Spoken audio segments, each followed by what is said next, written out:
Do you have comfort friends? And I'm using the term friend loosely because we all need people that can sit with us and be with us and we know they're there. I mean, I have several people in this room that I wouldn't have made it this far without them. It's not what I'm talking about. I'm talking about they make you feel better for 5 minutes. Like, I'm not saying you can avoid them or cut them off because you got to show love like Jesus, but I just want you to identify this because I think some of us are drawn to relationships that keep us in chains, and we like the chains because they're comfortable. And when we meet somebody who would really challenge us to change, we push them away. I like chains. It feels comfortable, but it's not safe. It's not safe. You know, there's a difference, right? It's kind of interesting to me that we not only have comfort foods and sometimes comfort friends, comfort phrases, things that we say to make ourselves feel better, like excuses we make or we blame. Comfort phrases, not just comfort foods, comfort phrases. We feed ourselves these lines. Oh, well, that's why I'm like that, and I never do that, and well, they can only do that because of this and that, and well, nobody really loves me. That's just all a way to keep us in the comfort of our dysfunctional life. And you see it in the Israelites, but you got to feel for them because they've been in the wilderness for a year now. 1 year. 1 year, and they've been eating the same menu item called manna. The manna is kind of difficult to describe to you. One is because we don't have the same version of that now. I can't bring it up here, pass it around, do communion with it. You're not getting this at Whole Foods. And I don't know that it was very delicious, but it got the job done. And some seasons God will provide for you with something. It's not necessarily like savory, but it'll help you survive. And some seasons in our life are like that. When they saw it, manna literally means, what is it? It was brand new to them. Didn't taste like anything they've tasted before. But you gotta imagine, like the way it would work is when the dew would appear, the manna would come, and they could get enough for that day, right? Give us this day our daily bread. That's how God provides for you. Enough for right now, enough for right now. And there will be more for the next day. But you cannot reach into tomorrow and pull in today's peace or supply or joy or anything like that. That's where you get stressed. That's where you start wanting to go back to Egypt, start thinking about the future or the past. All these things are dangerous. But what was it like the first day they saw the manna? Wow. What is it? I'm curious. Wow, there's this strange, sweet food on the ground. It's like honey-covered wafers. It's a strange taste, but at least we're eating. Remember, God wanted to bring them into the promised land. They tasted the grapes of Canaan, but they forfeited their right to the fruit of that land because of their lack of faith. So this put them in a position of circling in the wilderness, and they've been there for 1 year now. And the manna has gotten monotonous.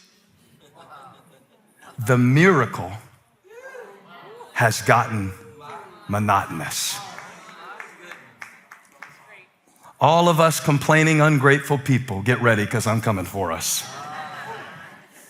The miracle got monotonous to you. I thought that's how it said it in the verse. Put Numbers 11:6 up there again so Jenna can see it. She needs to see this. We've lost our appetite. We never see anything but this manna. Like how you felt in quarantine looking at John Sal every day, looking at that same guy every day. You remember when you used to see him up on stage praising God? Oh, if I could just be with that man of God with his anointed vocal cords. And then about month 3 of quarantine, month 4, you're looking at him like, what is it? You know, it's changed from a statement of possibility to predictability. And now I'm bored with this. Used to watch Elevation online all the way across the world. Now it's 6 a.m. rehearsals. What is it?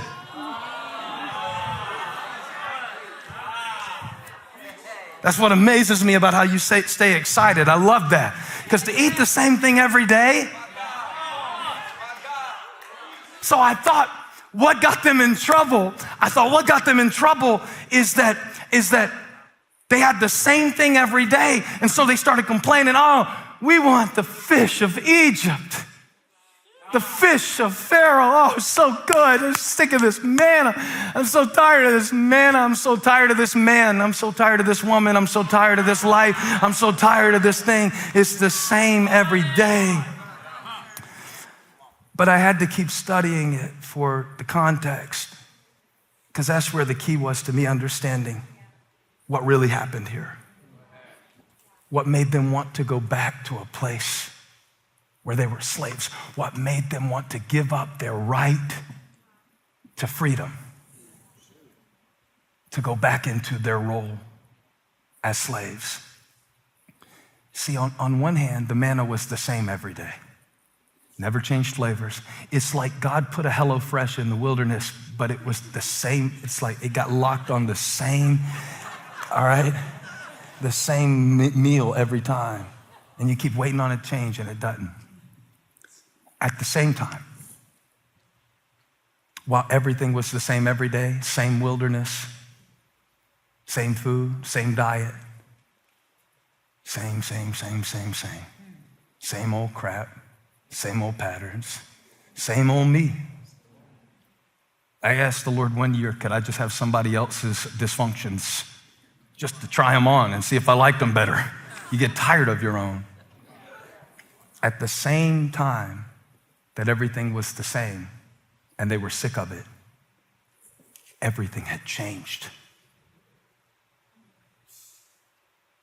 At the same time that they were eating the same food every day, I want to see if you can relate to this. At the same time that they were doing the same thing every day, gathering the same manna. Okay, we take it this day, we leave it on Sunday, we get, on Saturday, we get twice as much before the Sabbath, and then we rest. At the same time that they're going through this gridlock system of the same, everything has changed. They've never been free before. Not for 400 years at least. And everything has changed. And everything is the same every day. And it is the combination of everything feeling the same, mundane, boring, along with the instability of everything that you've ever known going away, that causes them to crave something that almost kills them.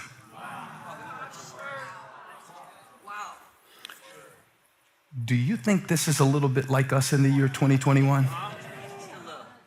Where it feels like everything changed. And at the same time, every day just feels like another replay.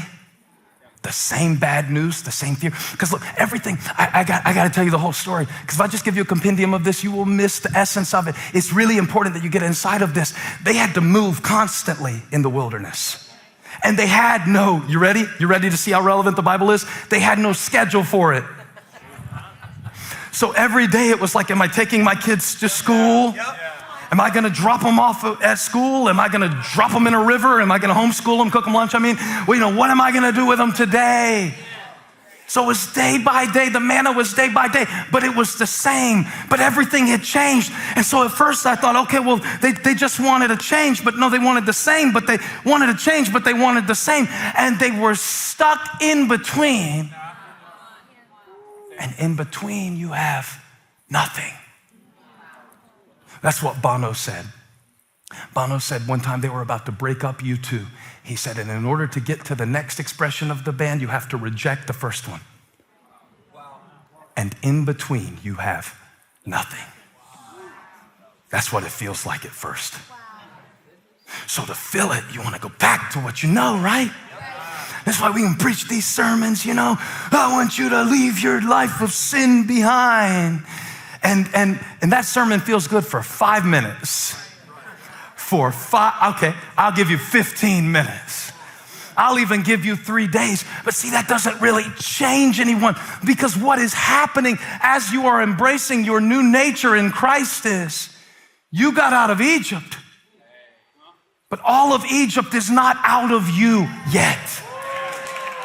And it's not that you're not a real Christian, and it's not that you're a bad person, and it's not you need somebody to beat you up. You sprawl, cross face. I got something on top of me that I need to know how to deal with. I feel the famine, and then the question becomes, so where do you go when you feel the famine?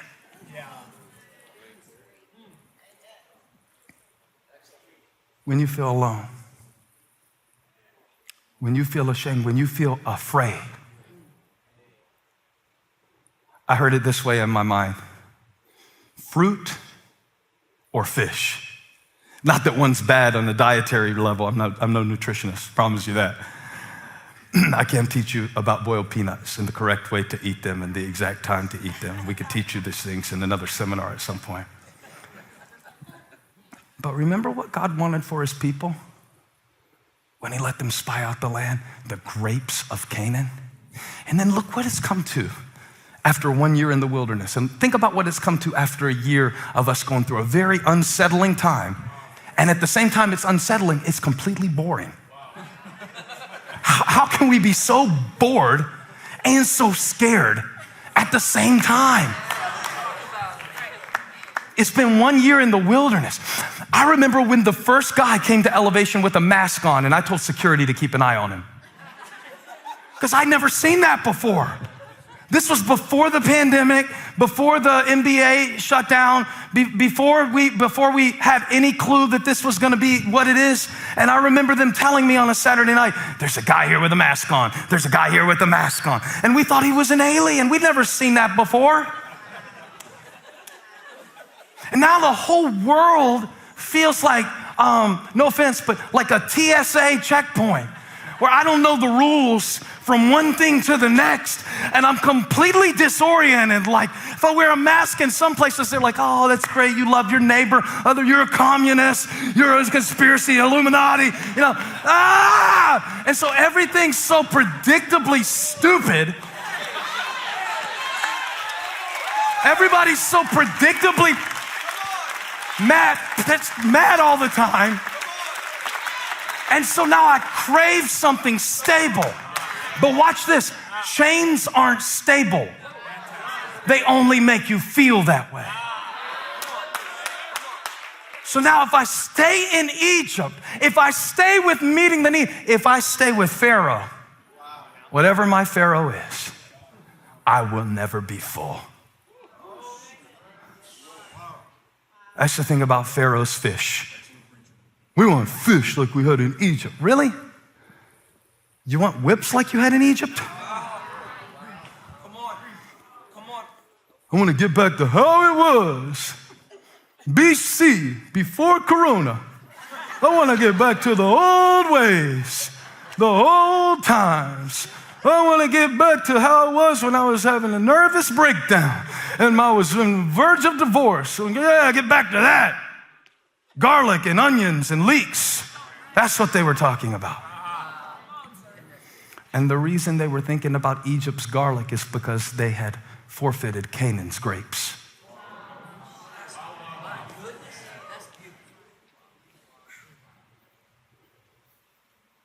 It's the same every day, and yet we can't plan anything.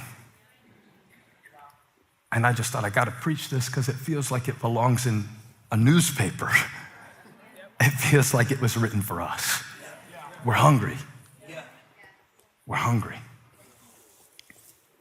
And we got to decide whether we're going to crave the fish of Egypt or move forward into the fruit of Canaan. The manna was never meant to be permanent. The manna was the mercy of God. You know the reason they didn't like the taste of manna? They weren't supposed to.